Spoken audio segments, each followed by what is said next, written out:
Friends, तो कैसे हैं आप सब। आज है day 29 of 40 days series of advanced cost accounting. Unit 4 हमारी चल रही है। पिछली जो हमारी वीडियो थी उसके अंदर हमने कंप्लीट किया था graphic and diagrammatic representation of cost को किस तरीके से ग्राफिकली और डायग्रामेटिकली रिप्रेजेंट किया जा सकता है। तो अगर आपने वो वीडियो नहीं देखी है तो जो उसका लिंक है वो डिस्क्रिप्शन में है, आप लोग जाके चेक कर सकते हैं। एक चीज़ और मुझे आपको शेयर करनी है, एक यूट्यूब की ऑटोमेटिक फीचर आई जिससे ऑटो डब हो जाती है वीडियो, इंग्लिश हिंदी से इंग्लिश में हो जाती है। तो उस चीज़ को आप खुद भी चेंज कर सकते हैं। ऊपर जाके जो डॉट्स होते हैं उसमें सेटिंग में जाके आप लोग उसको चेंज कर सकते हैं। मैं भी कोशिश कर रही हूँ उसको चेंज करने की। आज का हमारा टॉपिक है costing report. Costing reports are essential for business to understand their expenses. They help in making informed decision about pricing, budgeting and cost control. Costing report बहुत ही ज़्यादा ज़रूरी है। हमें ये पता लगाना है कि कॉस्टिंग रिपोर्ट की हेल्प से पता चल जाएगा भी हमारे खर्चे कितने हैं, एक्सपेंसेस कितने हैं। जब भी पता चल जाएगा हमारे खर्चे इतने हैं तो हम एक सही डिसीजन ले पाएंगे कि हमारे प्रोडक्ट का प्राइस ये रहेगा, बजट हमारा ये रहेगा और किस तरीके से हमें कॉस्ट को कंट्रोल करना है। रिक्विजिट्स क्या रहेंगे कॉस्टिंग रिपोर्ट के। सबसे पहले एक्यूरेट डाटा कलेक्शन। कॉस्टिंग अगर हमें पता लगाना है भाई हमारे खर्चे कितने हैं, क्या चीज़ें हैं, प्राइस क्या रहेगा, वो चीज़ें फिक्स करने के लिए तो हमें एक्यूरेट डाटा को कलेक्ट करना पड़ेगा हमारे खर्चों को पता लगाने के लिए। This means mysterious tracing of all expenses. This include in invoice, timesheet and any other document they show where money is going. The accuracy of your report depend on the data you put in. जो आपने data उसके अंदर put किया है वो आपकी एक्यूरेटी जो accuracy उसको शो करेगा। आप पूरी सारी चीज़ें उसके अंदर इंक्लूड करोगे, इनवॉइस, टाइम शीट, जो भी डॉक्यूमेंट आपके पास है, जिस डॉक्यूमेंट से पैसा गया है, जो हमने खर्च किए हैं, जो भी चीज़ें हमने दी हैं, तो वो सब चीज़ें हम उसके अंदर इंक्लूड करेंगे, एक्यूरेट डाटा कलेक्ट करेंगे। Well defined cost accounting system. You need a system that clearly define how you will categorize and trace cost. This might be a software or a spreadsheet. Ensure consistency and reliability. हमें clearly define करना पड़ेगा भाई क्या category है, कौन से coast को हमें ट्रेस करना है, उसके अकॉर्डिंगली हम सॉफ्टवेयर या सेपरेट सेट का यूज़ करेंगे जो हमारी रिलायबिलिटी को इंश्योर करेगा। Clear objective before you start. Know why you are creating the report. Are you trying to understand the cost of specific product और the overall profitability of your business. Your goal will shape the report.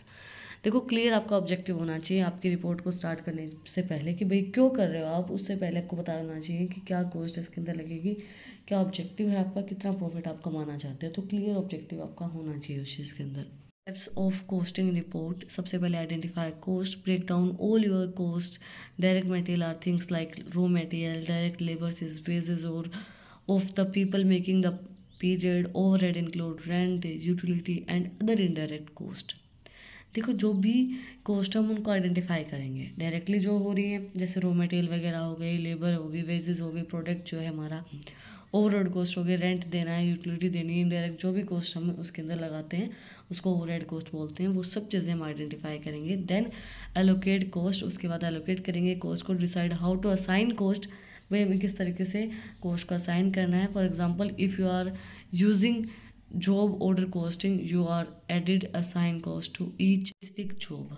अगर हम job order costing का use कर रहे हैं तो हमें assign करनी पड़ेगी हर एक जॉब के लिए एक स्पेसिफिक कॉस्ट कि भाई इस जॉब के लिए ये कॉस्ट रहेगी। चूज़ ए कॉस्टिंग मेथड, फिर हमें कॉस्टिंग मेथड का को चूज़ करेंगे। जैसे job order good for custom project, अगर कस्टम प्रोजेक्ट है तो जॉब ऑर्डर को यूज़ करेंगे। प्रोसेस है कोई तो good for mass production. Activity based है तो more detail assigned cost based on activity. Standard है तो compare actual cost to budget. फिर हम स्टैंडर्ड अगर हमारी कोई कॉस्टिंग मेथड का यूज़ करें तो हम उसके अंदर कंपेयर कर देंगे किसको, एक्चुअल कॉस्ट को बजट के साथ। प्रिपेयर द रिपोर्ट, उसके बाद रिपोर्ट को प्रिपेयर किया जाएगा। Put all the cost, put all the data into a clear format. एक क्लियर फॉर्मेट के अंदर सारे डाटा को हम पुट करेंगे। Then this could be a table, chart और अदर विजुअल ऐड। कुछ भी हो सकता है भाई, एक टेबल के अंदर हम उसके अंदर फिट करेंगे, एक चार्ट बना देंगे या फिर कोई एक विजुअल ऐड बना देंगे। एनालाइज एंड इंटरप्रेट, उसके बाद हम उसको एनालाइज करेंगे, इंटरप्रेट करेंगे। The number, see where cost are high और low, what the trends are. उसके बाद हम एनालाइज करेंगे भी कॉस्ट हमारी ज़्यादा है, कम है, कितनी है, ट्रेंड किस तरीके से चल रहे हैं। अब हम आते हैं type of costing reports. First है job order costing, great for unique products like custom furniture. You trace cost for each individual job. जो कस्टम करवाते हैं ना फर्नीचर्स को, मतलब अपने अकॉर्डिंगली जो चीज़ों को बनवाते हैं, उसके लिए बेस्ट है job order costing. Great unique products के लिए बेस्ट रहेगा। इसके अंदर हम कॉस्ट को ट्रेस कर सकते हैं हर एक इंडिविजुअल जॉब के accordingly.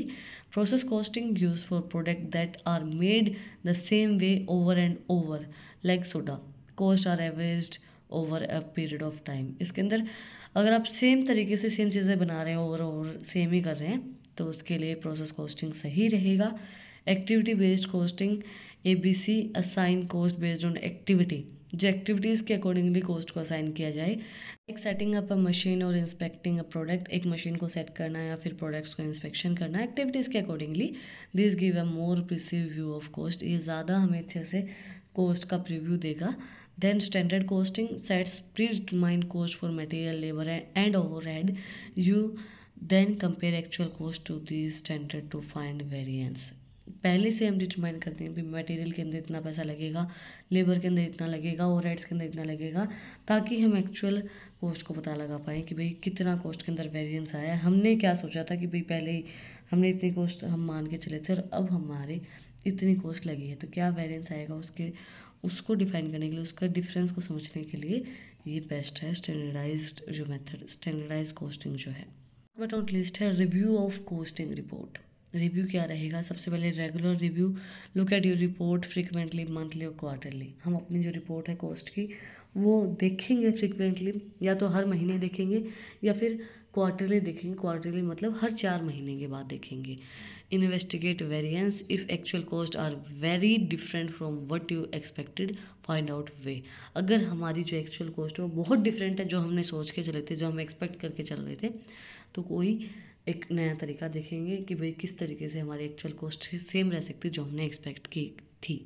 Improve efficiency, use the report to find areas where you can reduce cost or make your process better। हम ये areas देखेंगे कि कहाँ पे हम अपनी एफिशिएंसी को और इम्प्रूव कर सकते हैं, कॉस्ट को कम कर सकते हैं और अच्छे से चीज़ों को कर सकते हैं। That's it for today. आज हमने कंप्लीट किया कॉस्टिंग रिपोर्ट, क्या प्रोसेस रहते हैं, क्या टाइप रहता है, क्या रिव्यू रहता है, वो सब हमने कंप्लीट किया है। कुछ भी डाउट है, कुछ भी पूछना है तो कमेंट में आप मुझसे पूछ सकते हैं। और अगर आपको इन टॉपिक्स की PDF चाहिए तो टेलीग्राम चैनल का लिंक भी डिस्क्रिप्शन में है, वहाँ पर जाके आप मुझे फॉलो कर सकते हैं।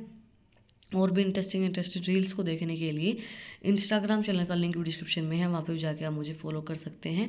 और अगर आपने यहाँ तक वीडियो को देखा है तो प्लीज़ सब्सक्राइब बटन पर एक मुक्का मार दो, बेल आइकन प्रेस करो, ताकि जो सबसे पहले अपडेट है वो आप लोगों के पास आए।